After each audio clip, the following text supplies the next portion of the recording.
Today we're talking about cine gimbals, so long lenses supported by big gyro stabilized systems.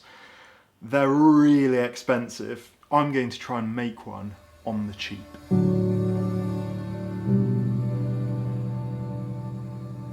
Let's start with a little history lesson.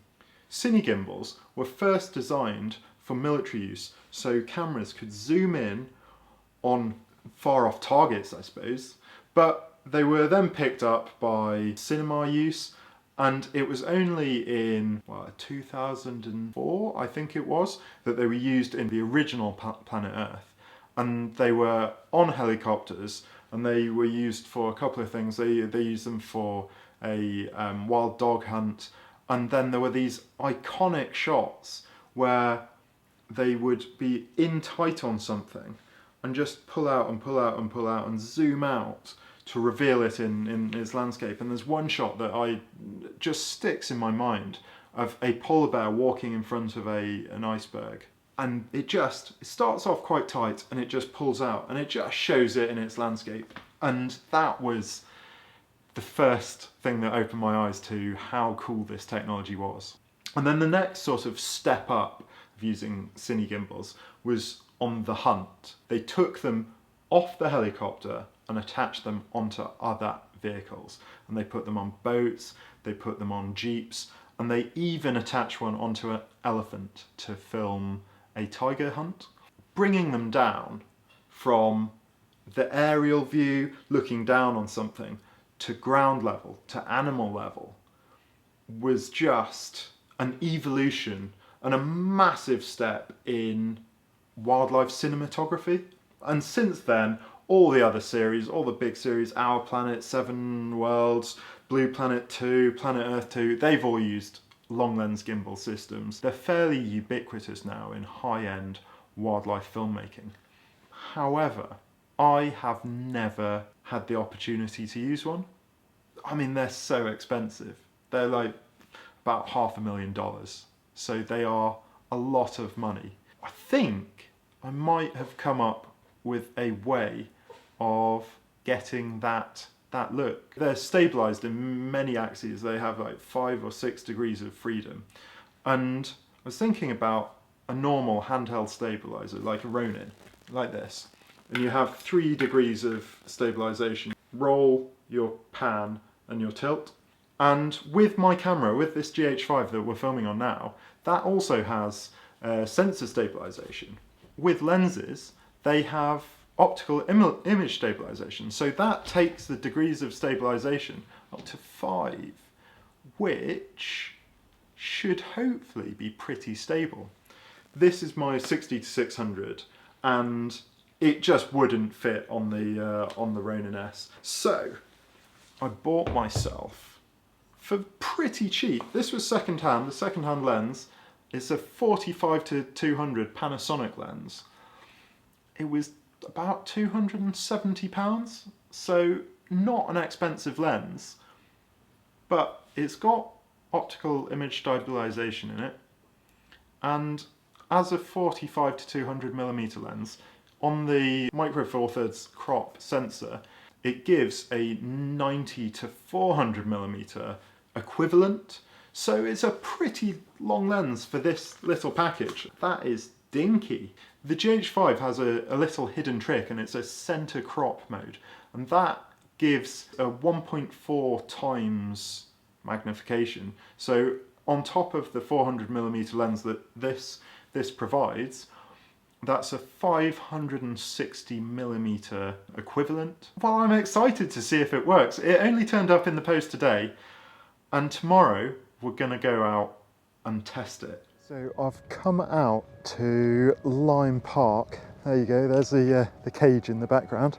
And I've got the gimbal, not powered on yet, but I'm going to have a look around and see if I can find some deer.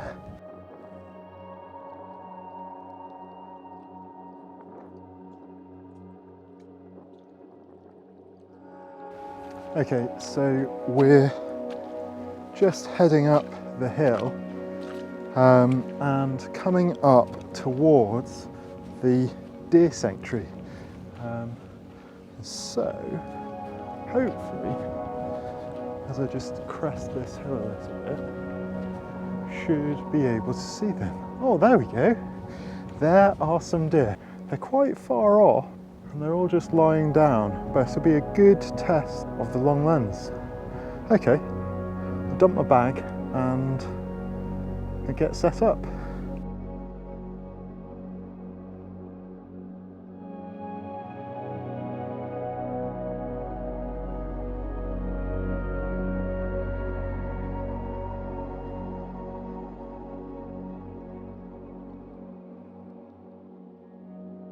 This first shot is going to be just wide at 90mm equivalent. Pretty nice actually, but it just feels like quite a wide shot.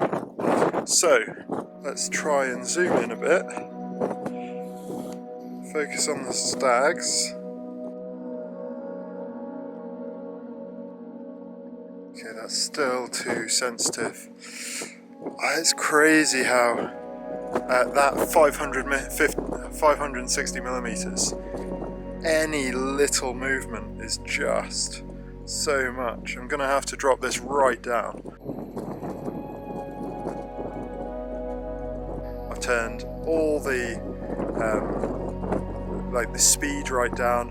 I've turned the deadband right down and the sensitivity right down. I mean, it's as low as it can go, and I think it seems to be pretty good. I've also put the camera into 60p just to give me the benefit of slow motion as well. I've got lens stabilizer on, and I've also got in-body image stabilization on, so it should be as stable as it possibly can be. Yeah, let's give it a go.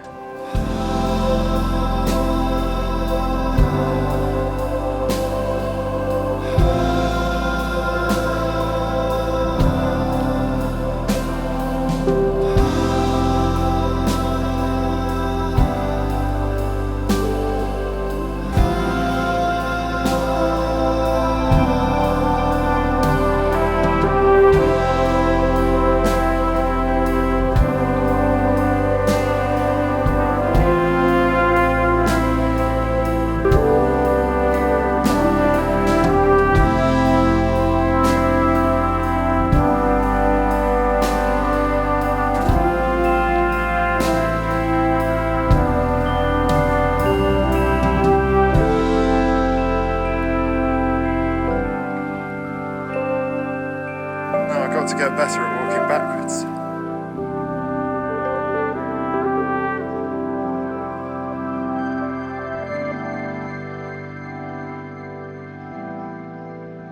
I have just filmed a stag that was on the ridgeline, and I was moving with it, and all of a sudden it put its head up. It was grazing and it put its head up, and the parallax of the background moving in the background is cool.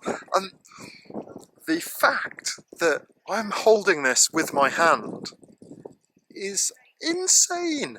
It's insane that this is all handheld. So yeah, I'm pretty chuffed. This is a cool piece of kit. It's quite tricky to make sure, because it's such a long lens, that it's pointed in the right direction. I'm struggling because it's pretty bright light, so I can't really see the screen on the back of the camera. I need to get something sorted out for that. It's amazing how steady it is, but there's a bit of a drift on the camera, and I'm not sure what's causing it. Whether it's the Ronin, whether it's the lens stabilization, or whether it's the body stabilization. But it just keeps on drifting and drifting and drifting. So I'm having to fight against that with the gimbal. But I think it might just be really small movements, but because it's such a long lens, it's really noticeable. Feels like it's just really drifting. So yeah, I think there's a lot to build on. It's an amazing piece of kit. I think it's crazy that I can film the deer that are off on the horizon or on the ridgeline over there and get this beautiful parallax. So it's done what I wanted it to do, but I think there's some improvements that can be made. There's going to be a part 2 with the next steps of this, getting this from just a handheld gimbal, building it up so it can be used like a big long lens gimbal.